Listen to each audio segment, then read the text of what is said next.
Assalamualaikum warahmatullahi wabarakatuh. Jumpa lagi dengan saya, Herlina Yuniarti, SPDI, SDN 4 Rulungalok, CGP Angkatan 3, Lampung.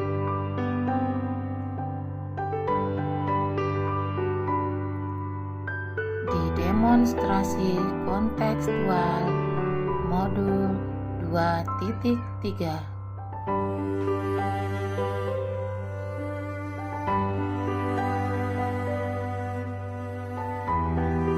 Uswatun hasanah, ibu fasilitator yang sangat baik dan bijak, serta Ani Nurdiana, pengajar praktik yang sangat hebat dan bersakti.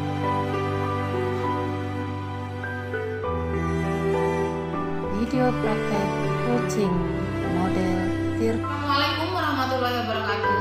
Saya Herlina Yuniarti dari SDN 4 Rulungalok, CGP Angkatan 3, Lampung Selatan. Hari ini saya akan melaksanakan praktek coaching terhadap seorang siswa saya yang sedang ada masalah. Jadi di sini saya berperan sebagai coach dan siswa saya bernama Sally Mariska, berperan sebagai coach dan pengamannya adalah rekan sejawat saya yaitu Ibu Vini Nikita. Jadi seorang murid bercerita jika dia merasa diperlakukan tidak adil oleh seorang guru lain. Guru tersebut membuka les private dan sebagian besar murid di kelas mengikuti les private tersebut, kecuali murid tersebut. Murid tersebut merasa tidak nyaman ketika guru sering menyindir murid yang tidak mau ikut les private dengannya. Bahkan, murid tersebut juga merasa bahwa nilai yang diberikan pun tidak adil. Para murid yang mengikuti les guru tersebut mendapatkan nilai yang lebih baik dan murid tersebut. Bagaimana cara Anda menanggapi hal ini? Skenario kasus 2. Saat jam istirahat, seorang siswa kelas 6 yang bernama Sally Mariska datang menemui guru wali kelasnya. Waalaikumsalam. Ada apa, Sally? Silakan duduk, Nak.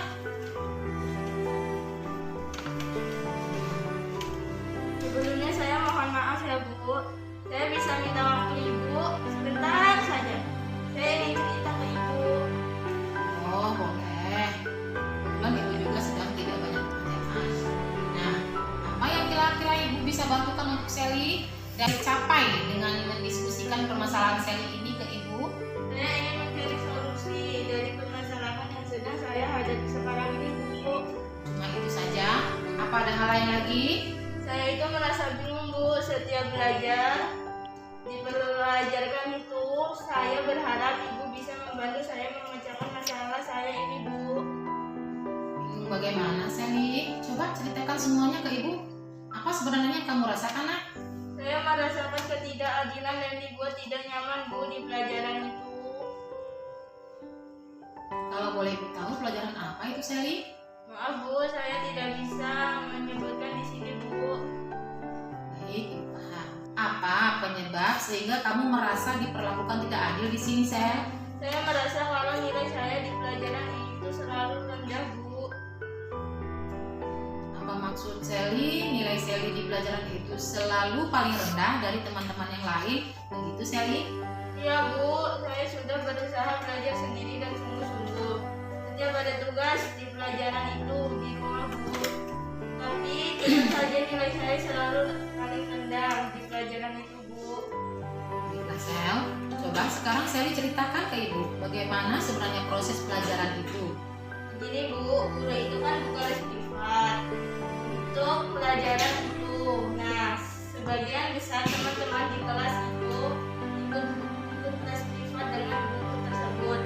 Sedangkan saya tidak ikut.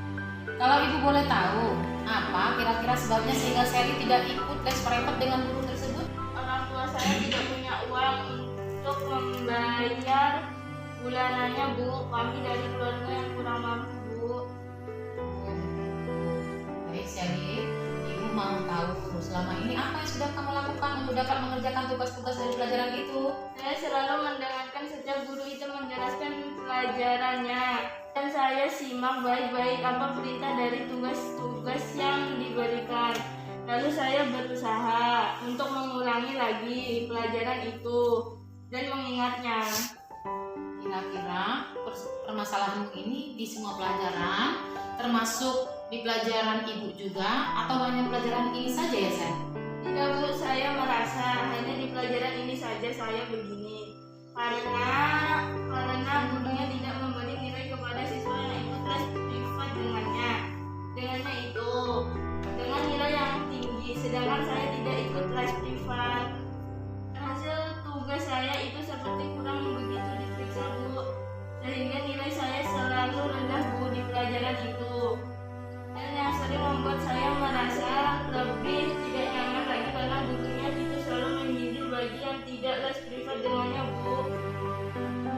Baik, coba ibu akan mencoba simpulkan dari permasalahanmu ini. Sally merasa diperlakukan tidak adil. Itu karena Sally mendapat nilai rendah. Terus karena Sally tidak ikut les private dulu ini. Dan selalu disindir-sindir karena tidak mengikuti les private di pelajaran itu, begitu kan? Ya Bu, betul memang Bu. Kadang-kadang kalau belajar sendiri di rumah itu saya sering merasa bingung juga. Kalau menemukan soal dari tugas pelajaran ini yang saya tidak paham artinya. Nah, sekarang kamu sudah tahu ya, Sel, kira-kira apa yang menyebabkan guru tersebut mengadakan les private ya? Karena banyak hal-hal yang harus dipelajari dalam pelajaran itu di luar jam pelajaran sekolah yang hanya 2 jam pelajaran dalam 1 minggu. Selain itu, apakah ada hal lain yang menurut kamu menjadi hambatan dalam pelajaran itu? Sebenarnya hambatan saya yaitu Bu, saja Bu, nilai saya selalu kecil dan selalu disindir-sindir kalau tidak ikut les privat Bu. Baik. Jadi kira-kira untuk mengatasi masalahmu ini, apakah ada yang ingin saya lakukan ke depannya, Nak? Saya akan menemui Bu Novi dan mendaftarkan les dengan Bu Novi dan mengulangi pelajaran-pelajarannya Bu. Selain itu, apakah ada rencana yang akan saya lakukan selain dari yang saya ceritakan tadi, yang akan kamu utamakan? Saya akan menyisihkan uang jajan saya Bu agar bisa membayar uang bulanan les dengan Bu Novi Bu. Nah, ini menarik nih. Kalau ibu boleh tahu, uang jajan Sally per hari berapa? Lalu bulanan les dengan Bu Novi itu berapa sih? 2.000 per hari Bu, dan bulanannya les Bu Novi 30.000. Nah, bagus tuh, Sel. Itu langkah-langkah yang tepat menurut ibu. Untuk kamu, kira-kira apakah ada yang kamu lakukan di rumah Sally? Saya akan membuat tabungan dari bambu agar bisa menyisihkan uang jajan saya sebagian agar bisa membayar uang les sama Bu Novi. Kalau boleh ibu tahu, apakah menurut Sally dengan berusaha menyisihkan uang jajan itu dapat membuat nilai Sally yang menjadi bagus dan dapat memahami pelajaran dari Bu Novi? Ya Bu, saya yakin. Buktinya teman-teman saya sudah lebih dulu ikut les privat dengan Bu Novi. Bisa memahami pelajaran itu dan nilai mereka bagus-bagus Bu. Oke Sally, dari percakapan ini ibu mau dengar apa saja yang akan Sally lakukan ke depannya? Iya Bu, pertama saya akan menemui Bu Novita.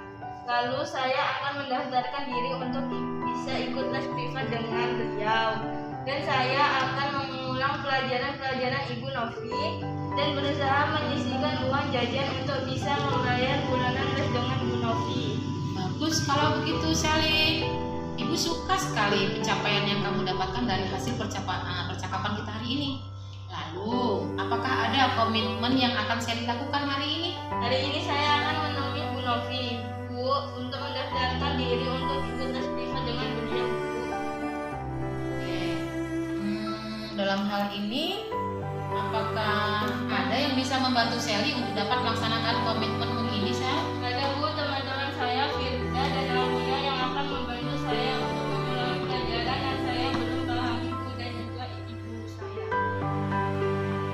Beda, Aulia, betul bisa bantu Sally, Nak?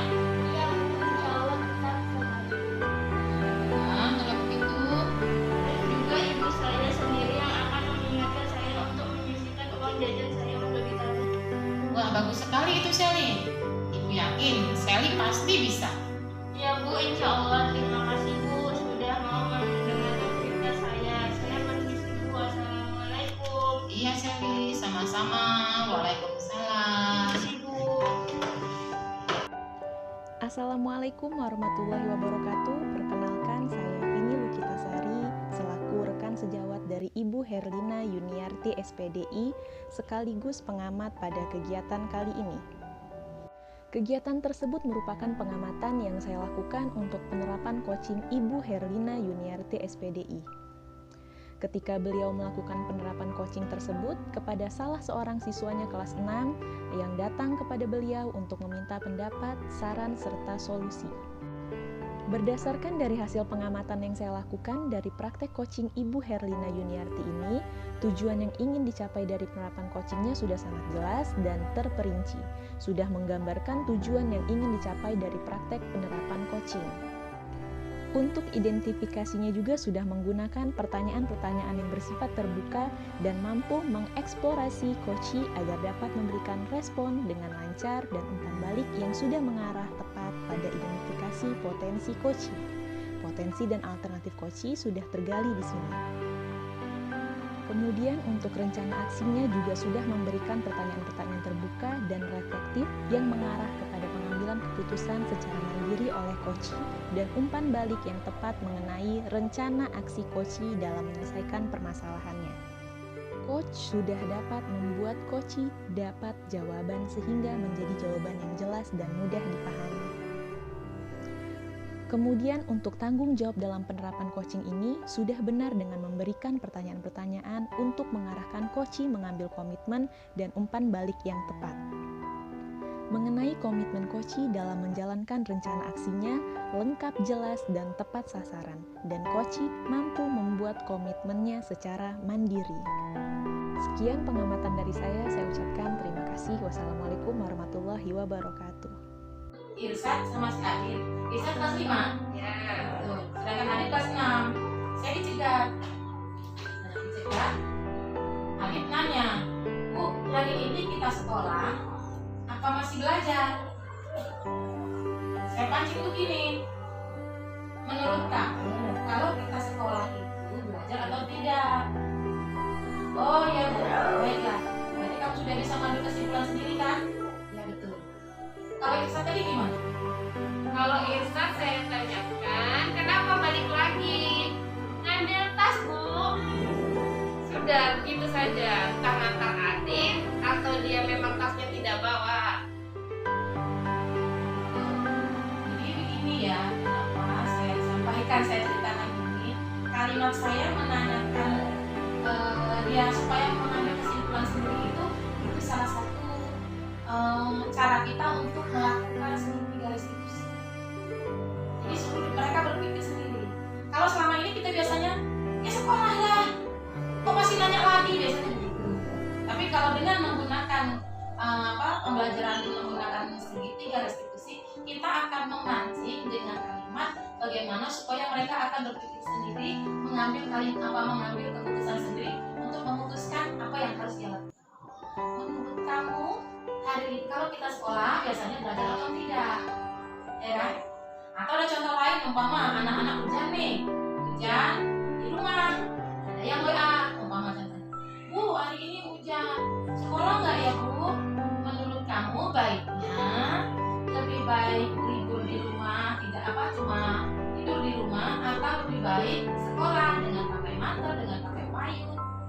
Mereka disitulah kita memancing mereka untuk menimbulkan harus mengambil kesimpulan untuk diri saya sendiri, Mengambil keputusan sendiri. mengambil keputusan yang bertanggung jawab. Berarti sudah bisa memahami di sini supaya kita mulai kita terapkan ke anak. Jadi kita belajar dengan kata-kata yang bijak, kurangi pelan-pelan dengan kita menerapkan segitiga restitusi tadi. Dengan kalimat yang bijak, mereka akan menyadari dengan sendiri dan merasa senang sebagai manusia. Belajar memanusiakan manusia. Pastinya ya, bagus. Jadi dia udah. Karena kalau untuk penerapan segitiga restitusi, terus ada lagi nanti sosial emosional ya. Jadi saya akan melakukan penerapan penularan sosial emosional. Jadi bagaimana cara kita untuk mengendalikan emosi kita terhadap anak. Walaupun kita hanya dengan kata-kata, itu sudah suatu kendali dengan kata-kata yang baik untuk anak. pembelajaran dengan model filter. Satu, saya menggunakan itu supaya kita sama-sama menerapkan. Yang kedua, ayo kita gunakan, kita belajar pelan-pelan.